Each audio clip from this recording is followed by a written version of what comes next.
Brigade ke-34 Rusia terekam menerobos dan meledakkan gudang bawah tanah tentara Ukraina di wilayah Kursk. Rekaman detik-detik serangan diunggah di Telegram pada Jumat 24 Januari 2025. Dalam keterangan unggahan disebutkan inilah momen penyerangan terhadap gudang bawah tanah di Kursk. Brigade ke-34 menerobos parit tentara Ukraina. Selain menembak, pasukan Rusia juga menyerang dengan melemparkan granat ke arah tentara Ukraina hingga mengirim serangan rentetan artileri ke posisi tentara Ukraina. Belum diketahui nasib tentara di dalamnya. Kendati demikian, rekamannya kini telah menuai berbagai komentar dari warganet.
Detasemen Kokla pasukan khusus Ahmad di arah Zuzanski bekerja menggempur pertahanan musuh. Rekamannya ramai beredar di media sosial Telegram pada Jumat 24 Januari 2025. Dalam rekaman tersebut menunjukkan bagaimana operator UAV pasukan Ahmad menunjukkan efisiensi dan akurasi tinggi dalam pekerjaan mereka dengan cepat mendeteksi pusat kendali drone musuh. Tanpa membuang waktu, mereka membuat keputusan yang tidak standar namun sangat efektif. Mereka menabrak drone musuh dengan radiator FPV dan berhasil menonaktifkannya. Dengan melakukan ini, mereka menghilangkan kesempatan tentara Ukraina untuk menggunakannya menyerang posisi angkatan bersenjata Rusia. Selain itu, serangan dilakukan terhadap parit dan tempat pelindungan musuh lainnya. Penurunan poin memungkinkan untuk menghancurkan posisi musuh. Hasilnya, tentara Ahmad mendapat keuntungan taktis tak bahan, dan musuh mendapat alasan bagus untuk memikirkan keamanan posisi mereka.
Segala cara dilakukan prajurit angkatan bersenjata Rusia dalam merugikan kelompok musuhnya. Terbaru angkatan dirgantara Rusia menyerang habis-habisan posisi Ukraina di wilayah Kherson. Rekamannya ramai beredar di media sosial Telegram pada Jumat 24 Januari 2025. Kedatangan bom FAB yang kuat memusnahkan pasukan pendukung angkatan bersenjata Ukraina di tepi kanan Dnieper. Dapat terlihat dalam rekaman terjadi ledakan besar di titik yang berbeda-beda. Angkatan bersenjata Rusia benar-benar memaksimalkan serangannya di arah ini. Hingga video ini beredar, beragam respon diberikan warganet.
Militer Rusia memperbarui informasi dari garis depan zona operasi militer khusus di Ukraina per 23 Januari waktu Moskow.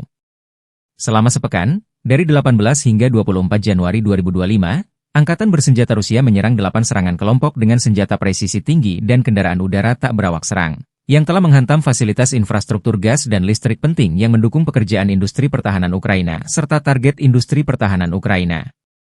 Selain itu, depot senjata, infrastruktur lapangan udara militer, bengkel perakitan, area penyimpanan pesawat nirawak serang, dan area penempatan sementara kelompok bersenjata Ukraina juga terkena serangan. Selama seminggu terakhir, unit-unit grup pasukan Sever menetralisir formasi AFU di wilayah-wilayah Kursk. Serangan udara dan pesawat nirawak, serta tembakan artileri menghantam tenaga kerja dan perangkat keras dari 1 brigade tank, 1 brigade mekanik berat, 4 brigade mekanik, 2 brigade serangan udara AFU, 1 brigade marinir, dan 3 brigade pertahanan teritorial.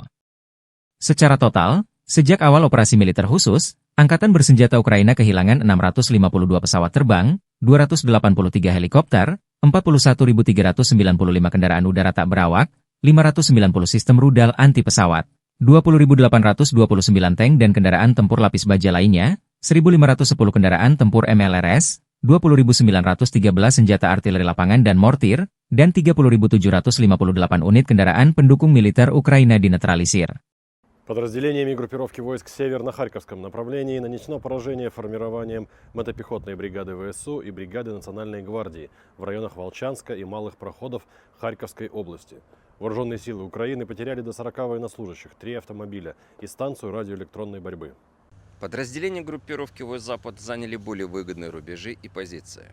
Нанесли поражение живой силе и технике 3 механизированных, горно-штурмовой бригад ВСУ, бригады территориальной обороны, бригады Национальной гвардии в районах населенных пунктов Петропавловка, Новосиново, Глушковка, Новоплатоновка Харьковской области и Новоегоровка Луганской Народной Республики.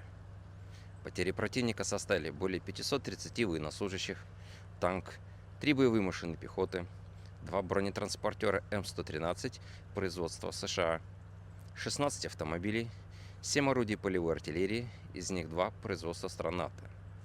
Уничтожен склад артиллерийских боеприпасов.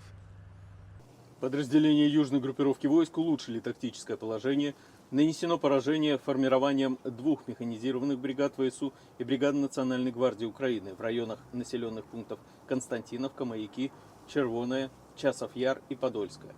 Потери ВСУ составили до 280 военнослужащих, 8 орудий полевой артиллерии, автомобиль и станция радиоэлектронной борьбы.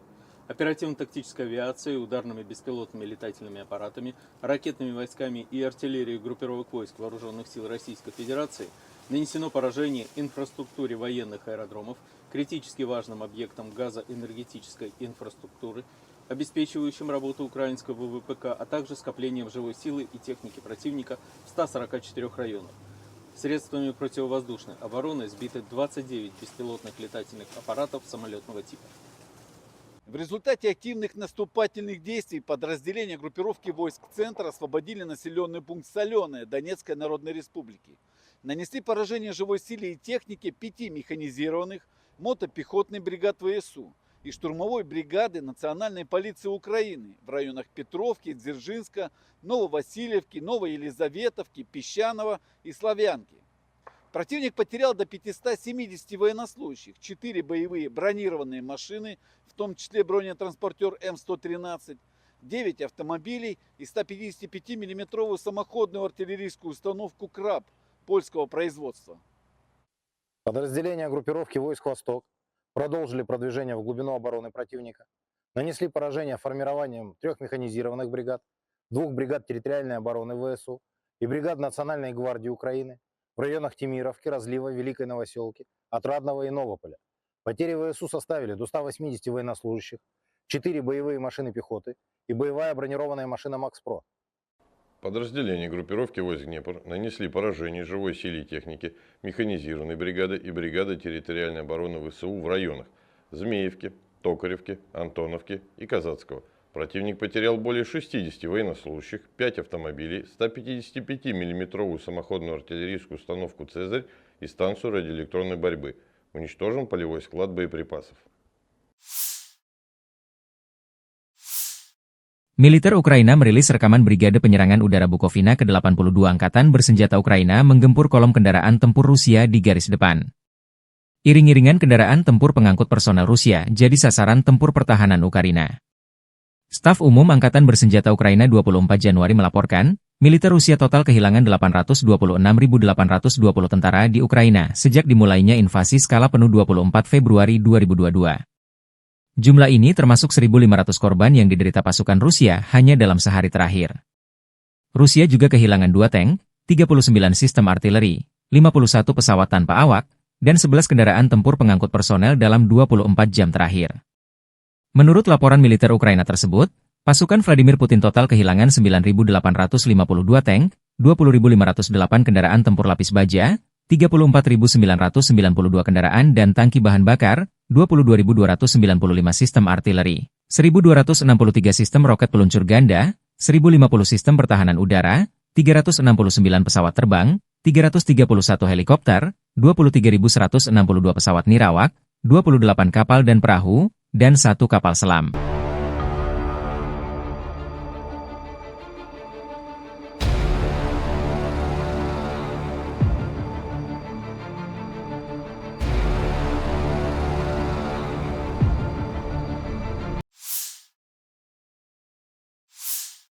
Kementerian Pertahanan Rusia memperbarui informasi dari serangan balik di Kursk per 23 Januari 2025 waktu Moskow. Angkatan Bersenjata Federasi Rusia melanjutkan operasi untuk menetralisir kelompok musuh yang menerobos masuk ke wilayah-wilayah Kursk. Selama operasi ofensif, unit-unit grup pasukan Sever menggempur formasi 1 brigade tank, 1 brigade mekanik berat, 4 brigade mekanik, 2 brigade serangan udara, 1 brigade marinir, dan 3 brigade pertahanan teritorial AFU di dekat Viktorovka, Guyevo, Kositsa, Lebedevka, Malayaloknya, Mahnovka, Nikolayevka, Nikolayevo-Darino, Nikolsky, Rubanshchina, Sverdlikovo, Staraya Sorochina, dan Sudza. Satu serangan balik AFU berhasil dipukul mundur. Penerbangan dan artileri operasional taktis dan angkatan darat menimbulkan kerugian pada personel dan perangkat keras musuh di dekat Gogolevka, Goncharovka, Gornal, Zaoleshenka, Kazachialoknya, Kolmakov, Kositsa, Kruglenkoye, Kurilovka, Loknya, Martinovka, Melovau, Mirny, Mihailovka, Cherkaskoye Porechnoye, Yuzi serta Basovka, Belovodi, Veselovka, Zuravka, Miropolye, dan Yunakovka di wilayah Sumy. Dalam 24 jam terakhir, kerugian Angkatan Bersenjata Ukraina lebih dari 270 tentara, 2 tank, 1 pengangkut personel lapis baja, 7 kendaraan tempur lapis baja, 10 kendaraan bermotor, dan 1 stasiun peperangan elektronik. Seorang prajurit AFU menyerah. Sejak pertempuran Kursk meletus, kerugian angkatan bersenjata Ukraina berjumlah lebih dari 54.270 tentara, 315 tank, 237 kendaraan tempur infanteri, 180 pengangkut personel lapis baja, 1.608 kendaraan tempur lapis baja, 1.596 kendaraan bermotor, 387 senjata artileri, 44 peluncur MLRS, termasuk 13 HIMARS dan 6 MLRS buatan Amerika Serikat, 16 peluncur rudal anti pesawat, 8 kendaraan pengangkut muat, 98 stasiun IU, 14 radar perang anti baterai, 4 radar pertahanan udara, 32 unit teknik, dan material lainnya, termasuk 13 kendaraan anti rintangan, 1 kendaraan pembersih ranjau UR-77, 9 kendaraan pemulihan lapis baja, dan 1 kendaraan pos komando. Operasi untuk menetralisir unit-unit AFU sedang berlangsung, demikian dilansir militer Rusia.